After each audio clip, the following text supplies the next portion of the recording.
예수님이 제자들하고 밀밭 사이를 지나가셨다 그랬습니다. 그런데 그때에 제자들이 이삭을 잘라서 먹었습니다. 바리새인들이 그거를 보고서 예수님에게 시비를 걸었습니다. 왜 당신 제자들이 안식일에 하지 말아야 될 일을 하는 것입니까? 그랬습니다. 제자들의 행동, 유대인들이 정해놓은 어떤 율법을 위반한 행위였습니다. 유대인의 탈무드를 보면은 이 탈무드는 크게 두 개의 틀을 가지고서 이 탈무드가 진행이 됩니다. 하나는 할라카라고 하는 것이고 또 하나는 하카다라고 하는 것입니다. 하카다라고 하는 것은 이야기라는 뜻이고요. 할라카는 법규라는 뜻입니다. 원래 할라카는 이제 걷는 법, 길 뭐 이런 뜻이지만 자기들이 그냥 법규라고 정해놨습니다. 그러니까 탈무드라고 하는 게 크게 두 축으로 흘러가는 거구나. 하나의 축은 법규라고 하는 측면이고 하나의 측면은 이야기라는 거죠. 이야기. 종교적인 교훈이나 윤리적인 도덕적인 어떤 교훈을 주기 위한 이야기가 하나의 축이고 사람들에게 지켜야 되는 법규를 가르치기 위해서 써놓은 것이 또 하나의 축이라는 것입니다. 그 할라카, 법규라는 뜻입니다. 그 율법 조문이 613개입니다. 그런데 그 중에서 이제 안식일을 지키기 위해서는 노동을 하면 안 되잖아요. 노동을 금지하는 할라카, 즉 노동을 금지하는 법규가 613개 조문 중에서 무려 39개가 됩니다. 39가지. 안식일을 잘 준수하기 위해서 39가지를 행하면 안 되는 거예요. 이게 그들이 정해놓은 법규였습니다. 제자들이 이삭을 잘라 먹었다고 했는데 도구를 사용해서 이삭을 잘라 먹은 게 아닙니다. 헬라어로는 틸레인이라고 되는데 틸레인이라고 하는 말은 손으로 잘라서 먹었다는 뜻입니다. 그러니까 이삭을 손으로 잘라 먹었던지 뜯어 먹었던지 뭐 그랬다는 뜻이죠. 그러니까 이 제자들의 행동이 신명기의 율법을 어긴 것은 아닙니다. 왜? 신명기 23장 25절 말씀을 보면 내 이웃의 곡식밭에 들어갈 때에는 너가 손으로 그 이삭을 따도 되느니라 이렇게 되어 있거든요. 다만 낫을 대지는 말아라 이렇게 되어 있어요. 가난한 사람들, 과부들을 위한 규례이기는 하지만 다른 사람의 밭에 들어가서 곡식을 손으로 따먹는 것 정도는 인정되었다라는 뜻입니다. 낫을 가지고 들어가서 뭉태기로 가져나오는 것은 안 되지만 그거를 먹는 건 괜찮대요. 그러니까 이 바리새인들이 제자들이 이삭을 따먹은 것 가지고 시비를 건 건 아닙니다. 너네들 왜 남의 밭에 들어가서 도둑질했냐? 그거를 문제 삼는 건 아닙니다. 남의 밭에 들어가서 따먹었지만 먹은 것 가지고 문제 삼은 것이 아니라 안식일의 규례를 위반했다는 것 때문에 문제 삼은 거죠. 그러자 이제 주님이 두 가지 예를 들어 가지고서 소명을 하는 거죠. 하나는 다윗에 관한 이야기고 하나는 안식일 특별법에 관한 이야기입니다. 두 가지 이야기를 하는 거예요. 자, 먼저 이제 다윗의 이야기를 보면 4절에서 다윗이 진설병을 먹었다라고 하는 이야기를 하고 있습니다. 4절 보시면 그가 하나님의 전에 들어가서 제사장 외에는 자기나 그 함께한 자들이 먹어서는 안 되는 진설병을 먹지 아니하였느냐 이렇게 이야기했죠. 진설병 먹으면 안 되는데 다윗이 먹었다는 겁니다. 이게 무슨 말이냐? 진설병은 말 그대로 진설하는 떡이다 이런 뜻이지 않습니까? 성전에다가 하나님 앞에 진설하는 떡이 진설병입니다. 떡이 안식일 전날 저녁에 진설된다고 했습니다. 그리고 일주일이 지나고 새로운 안식일이 되면 그 안식일 전날 저녁에 일주일이 지나서 진설되어 있는 묵은 떡을 제사장이 치우고 그리고 새로운 떡을 안식일 전날 저녁에 다시 진설하는 거예요. 12개의 떡을 6개씩 두 줄로 딱 세우는 거죠. 하나님 앞에다가. 그 묵은 떡을 제사장에게 돌려주는데 제사장이 그 묵은 떡을 받아서 어떻게 합니까? 먹어요. 거룩한 곳에 가서 먹습니다. 성도들이 순결한 신앙으로 하나님께 자기를 드리면 하나님이 우리를 만지시고 보호하시고 지키시고 그것뿐만이 아니라 하나님이 우리에게 양식을 주세요. 공급하시는 힘이 있어요. 성령의 능력이 있어요. 은혜가 있어요. 그거를 여러분에게 주시는 줄로 믿습니다. 제사장들이 이렇게 하나님이 돌려주시는 떡을 받아가지고 그걸 먹는 거예요.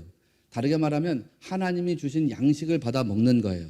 그렇게 받아 먹으면서 제사장들이 그 힘으로 한 주간을 살아가는 것입니다. 그런데 다윗이 사울 왕을 피해서 도망가는데 노비라고 하는 곳에 도망갔더니 거기 제사장이 누구냐면 아히멜렉이라는 사람입니다. 도망가는데 양식 없이 도망가가지고 3일을 굶었어요. 먹을 양식을 먹지 못하고 3일을 굶어가지고 기진맥진한데 아히멜렉이라고 하는 제사장을 만나가지고 먹을 양식을 좀 달라 그랬더니 이 아히멜렉이 우리 먹을 양식은 없다. 그런데 성소에 진설해놨던 거룩한 떡 12덩이가 있다. 그런 얘기를 하는 겁니다. 그랬더니 다윗이 그거라도 주면 안 되겠냐? 그랬더니 아히멜렉이 다윗에게 진설병 떡을 줬다는 거예요. 원래는 주면 돼요, 안 돼요? 안 되죠. 주면 안 돼요. 다윗도 먹으면 안 되죠. 왜? 제사장만 먹을 수 있는 떡이니까. 줘도 안 되고 먹어도 안 되는 것입니다. 율법을 어기는 행위였습니다. 그런데 아히멜렉이 특별한 의미로 다윗을 인정해서, 아주 특별한 의미로 다윗을 인정해서 다윗에게 그 떡을 줬다는 거예요. 예수님의 해석이죠. 예를 들면 다윗이 사울을 피해서 도망 다니는 중인데 그 도망 다니는 게 그냥 도망 다니는 게 아니라 하나님 나라를 이루기 위해서 성전, 거룩한 전쟁을 치르는 것이라고 봤다는 거예요. 거룩한 전쟁을 치르는 사람 다윗. 그러니 하나님이 함께 하시는 사람 다윗. 그러니까 그 거룩한 전쟁을 치르는 사람에게 거룩한 떡을 줘도 되겠구나 라고 해서 떡을 줬다는 거죠. 하나님이 함께 하시는 다윗이니까 그 하나님이 함께 하시는 다윗에게 거룩한 떡을 줘도 되겠구나. 그렇게 해서 줬다는 것입니다. 그래서 아히멜렉이 원래는 안 되는데 다윗에게 특별한 법을 적용시켰다는 것입니다. 예수님께서 뭘 얘기하나? 형식으로 보면 안 됩니다. 외형으로 보면 안 됩니다. 율법으로 보면 안 됩니다. 율법의 형식으로 보면 안 되는데 그 율법에 파고 들어간 정신으로 보니까 그거를 줘도 됐다라고 하는 이야기를 해석한 거예요. 예수님께서 하신 말씀의 핵심은 이것입니다. 아히멜렉이라고 하는 제사장이 율법의 형식보다 율법의 본질에, 율법의 정신에, 율법의 핵심에 관심했던 사람이다 라는 이야기를 했다는 거예요. 좀 어려운 표현이에요. 예수님은 율법과 자비가 충돌했을 때 하나님은 자비를 원하십니다. 다르게 말하면 형식과 본질이 충돌했을 때 형식보다 본질을 앞세우는 분이다. 이거를 말씀하셨다는 거죠. 여러분 이게 이해가 돼야 돼요. 그래야 이 말씀이 뚫리거든요. 이게 두 번째 이야기에서 더 확장되는데 두 번째 이야기의 주제가 안식일 특별법과 관련한 이야기입니다. 또 안식일의 제사장들이 성전 안에서 안식을 범하여도 죄가 없음을 너희가 율법에서 읽지 못하였느냐 이렇게 말씀했어요. 보니까 안식일을 범하면 안 되는데 특별법이라는 게 있었구나, 예외법이라는 게 있었구나라는 걸 우리가 확인할 수 있지요. 그 예외법, 특별법이 뭡니까? 안식일을 범하면 안 되는데 성전 안에서는 제사장들이 안식을 범해도 된다는 거예요. 무슨 말입니까? 사람들이 다 안식일을 지켜야 되는데 안식일을 지키느라고 성전을 섬기는 일을 놓으면 안 된다는 거죠. 안식일에도 제사장들은 뭘 해야 된다는 거예요? 성전 섬기는 일을 해야 된다, 안 해도 된다? 해야 된다는 것입니다. 이게 특별법, 예외법입니다. 나중에 다시 말씀드릴게요. 어떻게 하는지. 트리니티 공부하면서 다뤘던 내용이니까 이해가 되실 거고, 공부 안 하신 분들은 지금 목사님 방언하고 있구나 라고 생각할 거고 그럴 거예요. 자, 보통의 일반법을 보면 보통의 일반법으로는 안식일을 범할 수 없습니다. 그러나 율법에 예외법이 있습니다. 제사장들이 안식일에도 성전 일을 해야 된다. 그러니까 성전 안에서 일하는 것은 안식일을 범하는 게 아니랍니다. 성전 안에서 제사장들이 안식일을 범해도 죄가 되지 않는답니다. 이게 특별법입니다. 이런 특별법, 예외법은 현대 사회에서도 적용되고 있습니다. 불이 난 곳에 신속하게 가야 되는 소방차가 사이렌을 울리면서 간다. 그럴 때는 교통신호를 좀 어겨도 됩니다. 과속해도 됩니다. 차선을 넘나들어도 됩니다. 사람이 죽어가고 있는데 그 죽어가는 사람을 응급차에다가 태워가지고서 구급차가 지나갈 때 사이렌 소리가 울리면은 과속을 좀 해도 됩니다. 교통신호 어겨도 됩니다. 차선 넘나들어도 됩니다. 이런 예외법, 특별법들이 제사장들에게 있었다는 거죠. 제사장들에게. 제사장이 성전 안에 있으면 안식일을 범하지 않습니다. 일을 해도 안식일을 범하는 게 아닙니다. 그런데 예수님이 그 다음에 뭘 이야기하느냐? 예수님이 자신을 이야기하면서 내가 성전보다 큰입니까? 작은입니까? 큰이다 이렇게 얘기하는 거예요. 성전보다 크다. 지금 뭘 말씀하시는 거예요? 말씀이 보이시죠? 제사장들이 성전 안에 있으면은 안식일 범하는 게 아니야. 그런데 내가 성전보다 더 큰 존재야. 내가 성전보다 더 큰 존재인데 우리 제자들이 지금 어디 있는지 알아? 어디에 있다는 거예요? 성전 되시는 예수님 안에 있다는 거죠. 예수님 안에 있다는 거죠. 네, 아멘이시죠? 그러니까 제자들이 안식일을 범해도 범죄가 된다는 거예요? 안 된다는 거예요? 안 된다는 것입니다. 내가 성전보다 더 큰 존재야. 걔네들 다 내 안에 있어, 내 안에. 그러니까 다 특별법의 적용 대상자들이라는 것입니다. 안식일의 법에 적용을 받지 않습니다. 제사장들이 적용받지 않는 것처럼 예수님의 제자들도 적용받지 않는다는 것입니다. 그 얘기를 하고 있어요. 그러면서 메시지의 핵심으로 조금씩 앞으로 나가는 겁니다. 예수님이 보통 사람에서 성전보다 큰 이가 되신 거예요. 그리고 나서는 다시 마태복음 12장 27절을 보십시오. 예수님께서 말씀하시는데 나는 자비를 원하고 제사를 원하지 아니하노라 하신 뜻을 너희가 알았더라면 무죄한 자를 정죄하지 아니하였으리라. 이렇게 말씀이 나가요. 앞서 잠깐 말씀드렸지만 그거는 서론에 해당되는 말씀이라고 했고 핵심은 이 말씀이 지금 안식일과 관련된 메시지에 나왔다는 것입니다. 자, 민수기 28장 말씀을 보면 거기에 하나님이 제사장들에게 매일같이 번제를 드리라고 해요. 매일 번제를 드리는데 매일 번제를 드리라고 하니까 번제를 매일 드려야 되는 거예요. 그래서 요거를 뭐라고 표현했냐면 상번제라고 표현했어요. 상번제. 항상 번제 드린다 해가지고 상번제예요. 이 상번제를 드리는데 규칙이 있어요. 하루에 수양 2마리를 바쳐요. 아침에 1마리, 저녁에 1마리. 번제라는 건 태워서 드리는 제사다 이런 뜻입니다. 그러니까 아침에 1마리, 저녁에 1마리씩 번제를 수양으로 갖다 드리는데 그 번제를 드리면서 소제와 전제를 같이 드려요. 소제라고 하는 거는 힐소자 제사제자 곡식으로 갖다 드리는 게 소제라 그랬잖아요. 근데 곡식을 살아있는 채로 드리는 게 아니라 다 죽여서 가루를 내가지고 드리는 거예요. 제사의 원칙은 다 죽여서 드리는 거죠. 안식일에는 어떻게 드리느냐? 안식일에는 평일에는 아침에 1마리, 저녁에 몇 마리요? 1마리. 소제는 10분의 몇 에바? 1에바. 근데 안식일에는 수장을 2마리씩 드리래요. 그리고 소제는 10분의 2에바를 드리래요. 안식일에 더 드리라는 거예요? 덜 드리라는 거예요? 더 드리라는 거죠. 하나님이 뭘 지금 말씀하시는 거냐? 형식을 말하는 게 아닙니다. 더 많은 거 갖다 바쳐라. 이게 핵심이 아닙니다. 더 많은 걸 갖다 바치려면 어떻게 해야 되느냐? 더 정성을 쏟아야 돼요. 더 마음을 드려야 돼요. 더 사랑하는 마음이 있어야 돼요. 이스라엘 제사의 특별한 원칙은 자원제라는 것입니다. 자원제. 자원하는 마음으로 드리는 것입니다. 하나님 앞에 내가 2배를 드리려면은 더 자원하는 마음이 생겨야 됩니다. 더 기뻐하는 마음이 생겨야 됩니다. 더 사랑하는 마음이 생겨야 됩니다. 그러니까 하나님께서 그걸 말씀한 거거든요. 과거에 이스라엘 조상들이 그거에 실패했습니다. 오늘 하나님께서 자비를 원하고 제사를 원하지 않는다라고 하는 말씀이 호세아 6장에 나오는 말씀 아닙니까? 호세아 6장의 말씀 보면 이스라엘이 실패한 이유가 나오잖아요. 왜 실패했어요? 중심이 사라졌기 때문입니다. 본질이 사라졌기 때문입니다. 하나님 사랑하는 마음은 없이 그냥 형식적으로 나와서 예배드린 거예요. 하나님에 대한 구원의 감격과 은혜 없이 그냥 가야 되니까 간 거예요. 어떤 사람은 체면 치레하려고 갔고 어떤 사람은 그냥 의무적으로 앉아서 갔고 어떤 사람은 뭐 하려고 갔고 뭐 그런 거예요. 본질이 빠져 있는 거거든요. 그러니까 호세아에서 하나님 말씀하잖아요. 나 그런 제사 받기 싫어. 나는 있잖아 형식적인 건 받기 싫어. 마음이 있어야지. 마음이 있어야지. 그러니까 하나님이 제사를 받기 원하지 않는다는 게 아니라 제사 받고 싶은데 마음이 빠진 제사는 싫으니까 마음이 있는 제사 드리라는 거예요. 그래서 그 다음으로 흘러가는 메시지가 뭡니까? 주인에 대한 이야기입니다. 8절. 인자는 안식일의 주인이라 하시니라. 이 말씀이 핵심이에요. 엄청난 말씀이 지금 나간 거예요. 누가 주인이라는 거예요, 지금? 누가 주인이라는 것입니까? 예수님이 주인이라는 거죠, 예수님. 그러니까 내가 주인이야, 내가 주인이라고. 내가 그러니까 안식일 어겼다는 거예요, 안 어겼다는 거예요? 안 어겼다는 거예요. 어기지 않았다는 뜻뿐만 아니라 이게 엄청난 말씀을 하신 거죠, 지금. 내가 안식일을 어긴 게 아니라 오히려 지금 이 안식일에다가 복을 주고 있는 거예요, 복을 주고 있는 거. 이게 지금 엄청난 말씀인 거예요.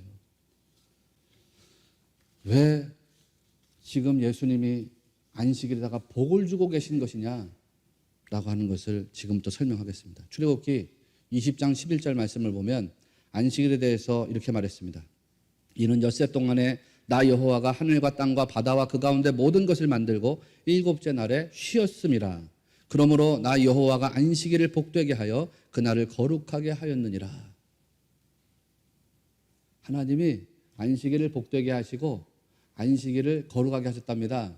그런데 여러분, 하나님께서 이 말씀을 주시면서 우리에게 주목하게 하신 말씀이 뭐냐면 7째 날에 쉬었음이라 라고 하는 거예요. 7째 날에 쉬었음이라. 여러분, 이 말씀에 주목해야 됩니다. 하나님께서 안식일을 복되게 하고 안식일을 거룩하게 하셨습니다. 그런데 어떻게 안식일을 복되게 하셨다는 겁니까? 그렇죠. 어떻게 안식일을 거룩하게 하셨다는 겁니까? 그렇죠. 쉬었다는 거죠. 쉬었다는 거. 쉬었다는 것입니다. 하나님이 쉬어서 안식일을 복되게 하고 하나님이 쉬어서 안식일을 거룩하게 하셨답니다. 말씀을 모르는 사람들은요, 이렇게 나가죠. 어떻게 하나님이 일하지 않고 쉬신 것이 복되게 하신 거야. 말도 안 되지. 말씀을 모르는 분들은 이렇게 묻습니다. 일을 해서 복을 주시든지 일을 해서 거룩하게 하시는 게 맞지. 어떻게 쉬면서 복을 줄 수가 있어? 어떻게 쉬면서 거룩하게 할 수가 있어? 이렇게 물을 수가 있어요. 그런데 이렇게 물으시는 분들은 말씀을 전혀 모르기 때문입니다. 기억하시는가요? 쉬었습니다. 쉬었습니다. 히브리어로 누아흐입니다. 누아흐. 누아흐. 쉬다라는 뜻도 있지만 더 본질적으로 내려왔다. 머물다. 이런 뜻이라고 했지 않습니까? 그러니까 하나님께서 6일 동안 세상을 창조하시고 제7일에 뭐 하셨다는 것입니까? 쉬었다는 게 아니라 6일 동안 세상을 창조하시고 제7일에 뭐 하셨다는 겁니까? 그렇죠, 여러분. 감사합니다. 내려오셨다요. 내려와서 머무셨다는 거 아닙니까, 여러분? 이게 엄청난 일이잖아요. 하나님 이 세상을 창조하시고 그렇게 역사하신 겁니다. 이게 제7일의 사건입니다. 세상 만물에게 복을 주시고 거룩하게 하시려고 피조물의 세계로 내려오신 겁니다. 그리고 이날에 이 세상을 거니시면서 향기를 내시고 이 세상을 터치하시면서 복을 마음껏 주신 겁니다. 그러니까 이 날로 들어가기만 하면 하나님이 남겨놓으신 복으로 들어가는 거예요. 하나님 남겨놓으신 복과 만나게 되는 것입니다. 그래서 다시 말씀드리지만 창조가 6일로 끝나는 게 아니라 7일로 완성되는 것입니다. 그러니까 사람들이 그 마지막 안식일로 들어가기만 하면 하나님의 복과 만나게 돼 있어요. 근데 이것이 오늘날에는 주일이란 말이에요. 주일. 제가 아셀타 하테바림을 설교하면서 왜 오늘날에는 주일이냐 설명했으니까 모르시는 분은 그거 찾아서 영상 돌려보시고요. 예수님의 부활 영광 이후로는 주일 아닙니까? 성도들이 그러기 때문에 주일 안으로 들어가면, 이 주일이라고 하는 시간 안으로 들어가면, 더 정확하게 말해서 이 주일이라는 시간 안에서 이 주일의 주인 되시는 예수님 안으로 들어가면 주님이 주시는 복과 만나게 되는 줄을 꼭 믿으시길 바랍니다. 그 말씀을 주님이 하신 거예요. 우리가 주일에 나와가지고 막 열심히 헌신하는 것처럼 보입니다. 실제로 그렇습니다. 헌신하는 것입니다. 우리 눈에는 다 그렇게 보이고 제 눈에도 그렇게 보입니다. 그런데 주님 눈에는 그게 아니라 복 주시는 거라요. 복 주시다는 거. 그게 놀라운 것입니다. 오히려 여러분에게 더 많은 복을 받게 하시고 여러분 인생이 더 완성된 인생이 되게 하시려는 하나님의 의도라는 거예요. 의도. 그래서 그 다음에 나오는 이야기가 뭐냐? 손 마른 사람을 고쳐주시는 이야기예요. 회복이거든요. 복 주셔가지고 불완전한 사람 회복하시는 거예요. 완전하게 해주시는 이야기. 안식일에 들어갔더니 그 시간 속으로 주님과 만났더니 거기에서 치유가 일어납니다. 회복이 일어납니다. 능력이 체험됩니다. 여러분, 이게 보여져야 됩니다. 제가 진설병 이야기로 다시 돌아가서 말씀드릴게요. 안식일 전날 저녁이 되면 제사장이 하나님 앞에 12개의 떡을 두 줄로 딱 세워가지고서 올려드리잖아요. 그러면요, 이 제사장이 누룩 없는 12개의 떡을 하나님께 바쳐드리면 하나님께서 그 떡을 보호하신단 말이에요. 지키세요. 오늘처럼 무슨 에어컨디션 시스템이 있는 게 아닙니다. 아주 메마른 사막입니다. 얼마나 많은 바이러스가 있습니까? 날씨는 얼마나 후덥지근합니까? 그런데요, 일주일이 지나가지고서 새 떡을 갈아요. 묵은 떡을 가지고 제사장이 먹는데 그 떡에 곰팡이가 안 나요. 그 떡이 상하지가 않습니다.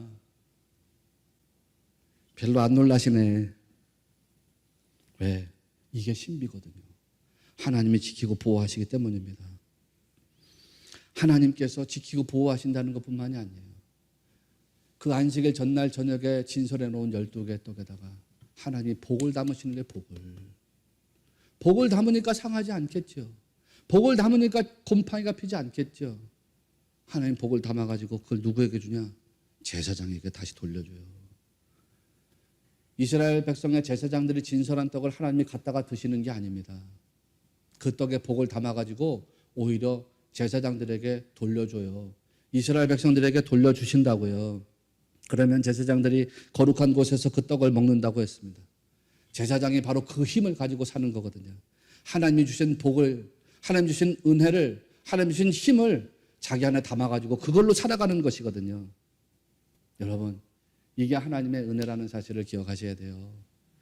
여러분에게 있어서 주일이 어떤 의미입니까? 주일이 어떤 의미입니까? 여러분이 드리는 거, 여러분 드리는 시간, 여러분 바치는 건강, 여러분이 갖다 드리는 재물, 이거 하나님이 다 갖다가 그냥 홀라당 해드시는 분이 아니란 말이에요. 다시 돌려주신다 이 말이에요. 주일이 여러분에게 어떤 의미가 되십니까? 주일의 주인이 예수님이시잖아요. 그러니까 우리가 이 날을 주일이라고 부르잖아요. 주님의 날 아닙니까? 주님의 날. 로즈데이잖아요. 로즈데이. 주님 주인 되시는 날. 그렇게 부르지 않습니까? 이 주일의 주인 되시는 예수님이 여러분에게 뭐를 더 받기 위해서 그런 여러분 사역해라. 여러분 기도해라. 여러분 봉사하고 섬겨라. 성가대해라. 무슨 밥해라. 그런 게 아닙니다, 여러분. 오늘 설교 제목이 왜라고 묻지 말고 어떻게를 묻고 도전하라입니다. 제가 목회하면서 보니까요. 주인이 누구냐에 따라서 질문이 달라져요. 제가 목회하면서 보니까 여러분도 똑같을 거예요. 한번 보세요. 주인이 누구냐에 따라서 질문이 달라집니다. 왜라는 질문 많이 하는 분 있고 어떻게라고 하는 질문 많이 하는 분 있습니다. 이걸로 딱 나눠져요. 보니까 신앙생활에서요. 자기가 주인인 사람은 왜를 자꾸 물어요. 왜 그런데 왜 해야 되는데 왜 그렇게 해야 되는데 이렇게 자꾸 나갑니다. 그러면요 답이 없어요. 여러분이 세상에 나가서 사는 동안에는 왜라는 질문을 계속 하세요. 그러나 신앙생활에서는 왜라는 질문이 나가면 답이 안 나와요. 어떻게 성령님이 그런 분에게 역사할 수가 있을까? 내가 왜 예배를 드려야 되는데? 내가 왜 기도를 해야 되는데? 내가 왜 전도를 해야 되는데? 내가 왜 봉사를 해야 되는데? 왜 해야 되는데? 왜 해야 되는데? 이렇게 나가는데 어떻게 성령님 역사하시겠어요? 답이 없죠. 그런데 하나님 주인인 사람들은 보니까 왜라고 묻지 않아요. 어떻게를 더 많이 물어요. 진짜 자기 안에 하나님 주인 된 사람은 어떻게라는 질문해요. 왜라는 질문은 이미 성령님과 교제하면서 다 끝나 자기 안에 이루어집니다. 왜라는 질문. 여러분 성도가 왜라는 질문은 자기 안에서 이루어내야 돼요. 누구한테 물어서 얻어내는 게 아니라 성령님과 교제해가지고 왜라는 질문은 자기 안에 이루어져야 돼요. 그 다음에 어떻게로 나가는 거예요. 어떻게를 자꾸 묻거든요. 이게 달라요. 전도를 하려고 하면은 자기가 주인인 사람은 그렇습니다. 왜 전도합니까? 왜 내가 합니까? 내가 부목사로 선교고 목회하는데 신방 전도사님이 교회 집사님한테 전화했어요. 집사님, 우리 총력 전도하는데요. 어디 와가지고서 전도합시다. 했더니 전사님 왜 나한테만 전화하세요? 왜 내가 가서 전도해야 되는데? 왜? 그런데 하나님 주인인 사람은 다릅니다. 어떻게? 어느 권사님한테 다시 전화했어요. 권사님, 우리가 전도하는데 양재역 5번 출구 나와서 같이 전도합시다. 하나님 주인인 사람은 달라요. 전사님 어떻게 해야 됩니까? 내가 뭘 해야 됩니까? 어떻게? 미묘하죠. 뉘앙스가 다르지만. 기도하는 것도 마찬가지입니다. 자기가 주인인 사람은 왜 합니까? 왜 내가 합니까? 하나님이 주인인 사람은 내가 어떻게 하면 되겠습니까? 내가 뭘 하면 되겠습니까? 그런 걸 묻는단 말이에요. 그래서 사명으로 흘러가는 인생이 되는 거고, 그래서 능력을 체험하는 신앙이 되는 거고, 그래서 존 웨슬리가 말했던 것처럼 완전을 이루는 그리스도인이 되는 것입니다. 난 여러분이 그렇게 되기를 바랍니다. 성도는 예수님이 주인이신 것을 인정해야 됩니다. 그런 인생에 주님이 역사하시는 거예요. 인생이 어떻게 완성되느냐? 주님이 복 주시는 것을 통해서 완성되는 것입니다. 성령의 은혜와 복을 받아서 믿음과 삶이 완성을 향해서 나가는 겁니다. 다르게 말하면 주님이 터치하셔야 됩니다. 만져주셔야 됩니다. 그럴 때에 우리의 인생도 완전해지고 우리 신앙도 가문도 여러분의 자녀들도 완성을 향해서 나가는 거예요. 여러분이 연세 드셔가지고 이제 남은 고민이 뭡니까? 자식들 아닙니까? 자식들. 그 자식. 내가 붙잡고 내가 씨름하고 그 자식이 온전히 서겠습니까? 주인 되신 하나님께 맡겨드릴 때 하나님이 그들의 생애를 복된 생애로 인도해 주실 줄로 믿습니다. 주인이 누굽니까? 주인이. 여러분 주인에게로 들어가십시오. 여러분의 주인 되시는 예수 그리스도에게 딱 붙잡히십시오. 그러면 인생 완전히 달라지고 신앙도 완전히 달라지고 가문도 달라지고 생활의 환경도 여건도 다 달라지게 되고 교회도 달라지게 되고 이 민족도 달라지게 될 줄로 믿습니다. 그런 복된 신앙이 우리 안에서 이루어지게 되기를 진심으로 주님의 이름으로 축원하고 소망합니다.